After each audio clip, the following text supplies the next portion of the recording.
Nah, saudara yang dikasihi Tuhan, sekarang ada pertanyaan kedua yang harus kita jawab ketika kita melihat realitas penderitaan di muka bumi ini.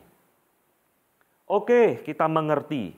Oh, penderitaan itu adalah akibat penghukuman dari dosa yang dilakukan oleh manusia. Tetapi banyak orang juga bertanya, termasuk anak-anak Tuhan, di mana Tuhan, di mana Allah ketika penderitaan itu datang? Bapak Ibu, ini ada satu hal yang seringkali ditanyakan oleh orang-orang yang menganut faham ateis, ya, orang-orang ateis, ateisme, yang mengajarkan dan mengatakan bahwa adanya penderitaan di muka bumi ini itu menunjukkan bahwa Allah itu tidak ada, Bapak Ibu sekalian. Kalau kita pernah ketemu orang ateis, ya orang yang tidak percaya Tuhan, mereka seringkali memakai realita atau kenyataan begitu banyak kesusahan, penderitaan, dan mengatakan Tuhanmu itu tidak ada. Kalau Tuhanmu ada, Dia tidak akan membiarkan penderitaan ini. Kalau Tuhan ada, Dia tentu tidak akan membiarkan virus corona ini merajalela di muka bumi. Di mana Tuhan ketika penderitaan itu datang? Bapak Ibu sekalian, benarkah demikian? Benarkah bahwa penderitaan itu menunjukkan Tuhan tidak ada? Hari ini saya mengajak kita kembali untuk merenungkan dari sudut pandang firman Tuhan. Ternyata kalau kita meneliti di dalam firman Tuhan, Alkitab, Bapak Ibu, yang muncul justru sebaliknya. Artinya apa?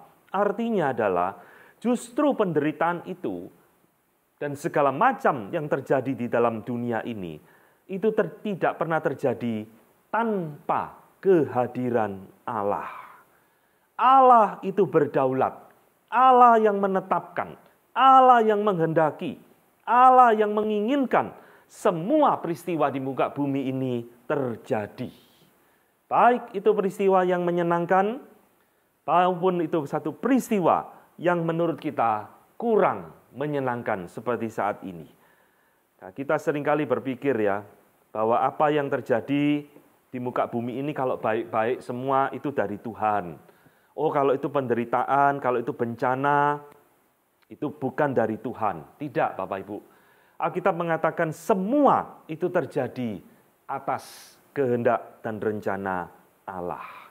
Saya ingin mengajak kita melihat beberapa bagian firman Tuhan, nanti di PowerPoint akan juga muncul. Bapak Ibu sekalian, ketika kita melihat misalkan bencana banjir yang dahsyat, kita berpikir, oh ini cuma gejala alam, ya. Ini suatu gejala alam yang terjadi mungkin karena manusia kurang memelihara lingkungan, suka tebang pohon dan sebagainya. Maka semua terjadi banjir dan lain-lain. Tapi kalau kita melihat di dalam Alkitab, bahkan banjir yang terhebat pun, semua di sana ada kehadiran Allah. Kejadian 6 ayat 17. Tuhan dengan sengaja, Tuhan berkata, aku akan mendatangkan air bah meliputi bumi.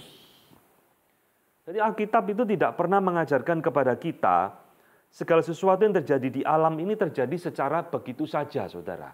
Tapi di situ ada campur tangan Tuhan, kedaulatan Tuhan, kehendak Tuhan di dalam segala sesuatunya. Bahkan ketika kita melihat bencana kelaparan, kita juga jangan berpikir, oh itu terjadi karena secara alami, karena kekeringan, maka padi atau tanaman-tanaman tidak tumbuh subur, maka terjadilah banyak kelaparan di Afrika dan sebagainya. Ketika kita melihat di dalam Alkitab, Kejadian 41 ayat 27, Tuhan memberikan mimpi kepada Yusuf, dan Tuhan di sana mengatakan bahwa aku akan mendatangkan kelaparan di muka bumi. Inilah yang dikatakan oleh firman Tuhan, Bapak Ibu sekalian.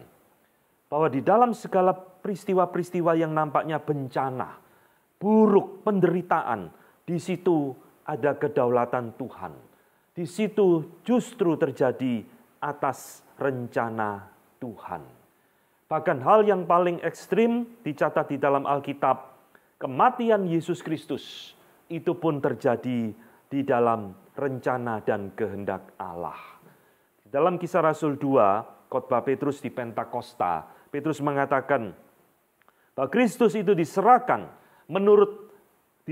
Allah menurut maksud dan rencananya kepada bangsa-bangsa yang tidak mengenal Tuhan.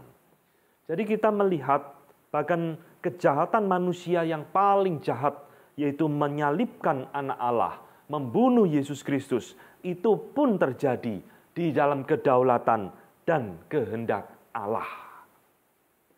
Ini mengajak kita merenungkan di tengah-tengah penderitaan, dengan segala realita kehidupan ini, ketika orang ateis tanya, di mana Tuhan? Kalau Tuhan ada, dia tidak akan membiarkan penderitaan ini. Maka Tuhan tidak ada, kata mereka. Hari ini kita harus berkata sebaliknya, Bapak Ibu sekalian, bahwa penderitaan dan semua hal yang terjadi ini justru menunjukkan kehadiran Allah. Maka hari ini kita juga harus mengerti, ketika kita tahu bahwa tidak ada sesuatu yang terjadi secara kebetulan di muka bumi ini. Tidak ada yang namanya kelalaian Allah. Tidak ada yang namanya Allah itu tidak berdaya. Tidak ada yang namanya Allah itu tidak ada. Di balik semua hal yang nampaknya bencana, di situ Tuhan justru hadir. Yesaya 45 ayat 6-7, di sana Tuhan mengatakan satu kalimat yang menarik. Aku yang menciptakan terang dan gelap, yang menjadikan nasib mujur dan nasib malang. Akulah Tuhan yang membuat semuanya ini. Bapak Ibu sekalian, hari ini di tengah-tengah segala hal yang terjadi, mungkin kita bisa khawatir, kita bisa ketakutan. Masih berapa lama masalah COVID ini akan selesai, tidak ada yang tahu. Bahkan WHO mengatakan kita harus hidup berdamai, tidak tahu sampai kapan. Segala sesuatunya berubah, cara kita beribadah, cara kita berbisnis, cara kita berelasi dengan orang. Sekarang kita mungkin jarang melihat orang tersenyum karena semua orang pakai masker. Kita mungkin tidak pernah lagi salaman dengan orang karena dilarang. Itulah realita membuat kita begitu banyak kekhawatiran. Tetapi di dalam hal ini, kita jangan meragukan kehadiran Tuhan di tengah-tengah umat-Nya. Firman Tuhan justru mengatakan, saudara sekalian, bahwa di dalam segala hal yang terjadi ini, Tuhan mengatakan, akulah yang membuat semuanya ini. Apa yang kita alami beberapa bulan terakhir ini bukan kebetulan. Apa yang kita rasakan ini bukan sesuatu yang terjadi karena Tuhan tidak berdaya. Maka virus merajalela, tidak. Ini semua terjadi di dalam semua kehendak dan rencana Allah. Maka biarlah kita sebagai anak-anak Tuhan harus memiliki perspektif yang tepat, perspektif yang benar ketika kita melihat satu fakta. Kita hidup di tengah-tengah dunia yang begitu banyak penderitaan dan kesusahan.